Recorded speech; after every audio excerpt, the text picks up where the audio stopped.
नमस्कार दोस्तों, मैं आपका अपना दोस्त अजय कुमार यादव एक बार फिर से हाजिर हूं हल्दी घाटी के युद्ध की शौर्य गाथा लेकर। 18 जून 1576 ईस्वी को यह प्रलयकारी युद्ध लड़ा गया, जब राजपूताने के सभी शासक एक एक करके अकबर के दरबार में सर झुकाने लगे, तो महाराणा प्रताप ही एकमात्र ऐसा शासक था जिसने कहा था कि बप्पा रावल का वंशज किसी के आगे सर नहीं झुकाएगा। जब सन 1572 ईस्वी में महाराणा प्रताप राजगद्दी पर बैठे तो स्थिति दयनीय थी। मेवाड़ का 2/3 हिस्सा मुगलों के कब्जे में आ चुका था और वो जनता को त्रस्त करते थे। महाराणा प्रताप ने प्रतिज्ञा की, जब तक मातृभूमि को संविधान नहीं करा लेता हूं तब तक पलंग पर नहीं सोऊंगा, सोने चांदी के थाल में भोजन नहीं करूंगा और विलासिता के जीवन का मैं त्याग करूंगा। अकबर ने महाराणा प्रताप को समझाने के लिए, अपनी अधीनता मनवाने के लिए 4 दूत मंडल भेजे, लेकिन महाराणा प्रताप के ऊपर इसका कोई असर नहीं हुआ। अतः अकबर ने एक तरीका निकाला कि राजपूत को राजपूत के विरुद्ध लड़ाया जाए, नहीं तो अगर राजपूत फिर एक हो गए तो उसका भारत में टिकना मुश्किल हो जाएगा।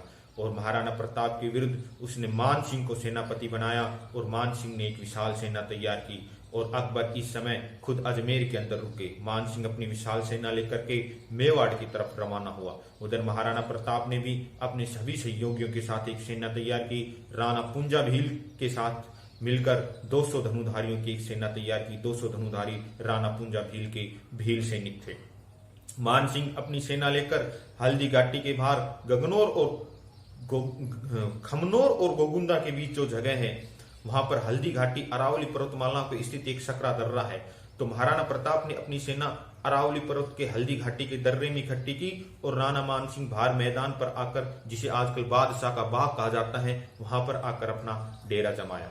दोनों सेनाएं प्रतीक्षा करने लगी कि कौन पहले आक्रमण करे। आखिरकार महाराणा प्रताप ने आक्रमण करने का निर्णय लिया। यह 18 जून सन 1576 ईस्वी की सुबह थी। आसमान में बादल छाए हुए थे, बिजलियां उस समय चमक रही थी। अरावली पर्वतमाला के हल्दी घाटी के दर्रे से हर हर महादेव का जय घोष गूंज उठा और महाराणा प्रताप की सेना बाहर निकली। इस समय हम सेना की सजावट को देख लेते हैं। राणा प्रताप की सेना में हरावल दस्ते का नेतृत्व हकीम खान शूर पठान कर रहा था। उसके साथ सलुम्बर का किशनदास चुंडावत था, देवगढ़ का रावत सांगा था, बदनौर का रामदास था, सरदारगढ़ का भीम सिंह था। दक्षिण पार्श्व का नेतृत्व भामाशा और ताराचंद कर रहा था।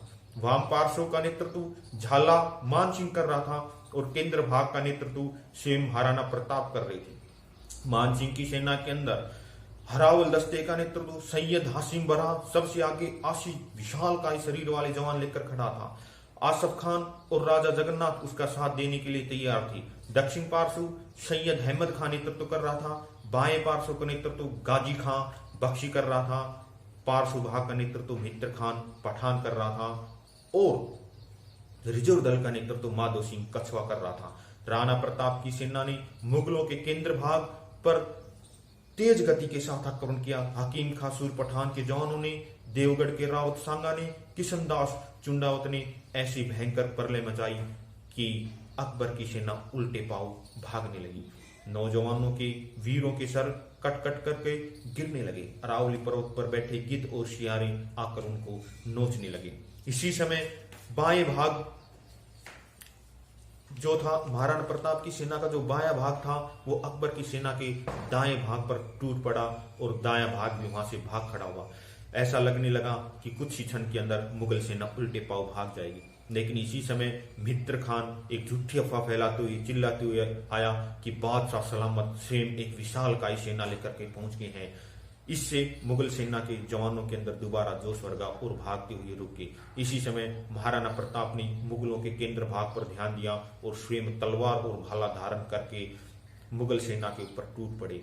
बंदायूं ने लिखता है कि महाराणा प्रताप शरीर के बहुत लंबे थे, मजबूत कदकाठी थी। उन्हें देख करके ऐसा लगता था कि अकेले ही पूरे युद्ध को निपटा देंगे। जब महाराणा प्रताप को मुगल सेना के जवानों ने देखा तो इधर उधर भागने लगे। इसी समय हाथियों का प्रसिद्ध युद्ध हुआ जो इतिहास के अंदर स्वर्ण अक्षरों के अंदर दर्ज है। महाराणा प्रताप ने अपने लूना नामक हाथी को केंद्र भाग को तोड़ने के लिए भेजा। उधर से मुगलों ने गजमुक्ता हाथी को भेजा। लूना और गजमुक्ता के बीच भयंकर लड़ाई हुई। इनकी चिंगाड़े सुनकर जवान इधर उधर भागने लगे। आखिर लूना ने गजमुक्ता को घायल कर दिया, लेकिन लूना का मावत गोली लगने से मर गया।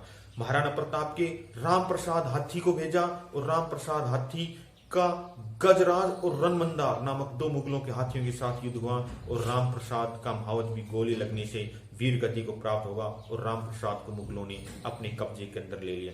इसी समय राणा प्रताप केंद्र भाग को तोड़ते हुए झाला मान सिंह के पास जा पहुंचे, जो हाथी के होद्दे पर बैठकर युद्ध का संचालन कर रहा था। इसी समय राणा प्रताप का रास्ता रोकने के लिए 7 फुट लंबा पठान बहलोल खान आया, जिसे तलवार के एक ही झटके के अंदर महाराणा प्रताप ने घोड़े चिरह बख्तर सहित 2 टुकड़े कर दिए। महाराणा प्रताप के घोड़े चेतक ने अपने दोनों पांव हाथी के मस्तक पर गड़ा दिए और महाराणा प्रताप ने भाले का भरपूर वार किया। भाले के वार से मानसिंह के हाथी का होता टूट गया, उसका मावत मारा गया। उसके कवच में जरा सी भाले की चोट आई। इसी समय हाथी के सूंड में लगे खंजर से महाराणा प्रताप के घोड़े चेतक की टांग टूट गई। महाराणा प्रताप के चारों तरफ से शत्रु उन पर वार करने लगे।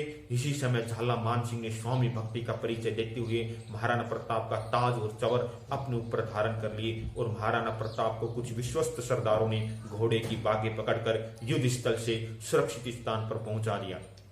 इसी समय चेतक ने 26 फुट नाले को पार करके अपनी स्वामी भक्ति का परिचय दिया और महाराणा प्रताप की जान बताई। उधर झाला मान सिंह के नेतृत्व में युद्ध चलता रहा और यह वीर दोनों हाथों में तलवार लेकर के युद्ध करता रहा। जहां पर इस वीर की मृत शरीर मिला, वहां पर मुगल सैनिकों की 100 से अधिक लाशें पड़ी हुई थी। दोपहर होते होते युद्ध खत्म हो गया था। युद्ध का निर्णय क्या हुआ, इसके बारे में इतिहासकार अभी एक मत नहीं है, लेकिन मुगल सेना इतनी थक गई थी कि वो महाराणा प्रताप का पीछा नहीं कर सकी, उसकी सेना का भी पीछा नहीं कर सकी। जब अकबर बादशाह को इस बात का पता चला तो मान सिंह और आशफ खान को 3 महीने तक दरबार में आने पर रोक लगा दी, क्योंकि अकबर ने आदेश दिया था कि मुझे महाराणा प्रताप जिंदा या मुर्दा किसी भी उसमें चाहिए। यह युद्ध सदियों सदियों तक भारत के इतिहास में याद किया जाएगा। इस युद्ध ने हर स्वतंत्रता प्रेमी के मन में वो अलख जगाई जिसका उदाहरण मिलना बड़ा मुश्किल है। आज के वीडियो में इतना ही।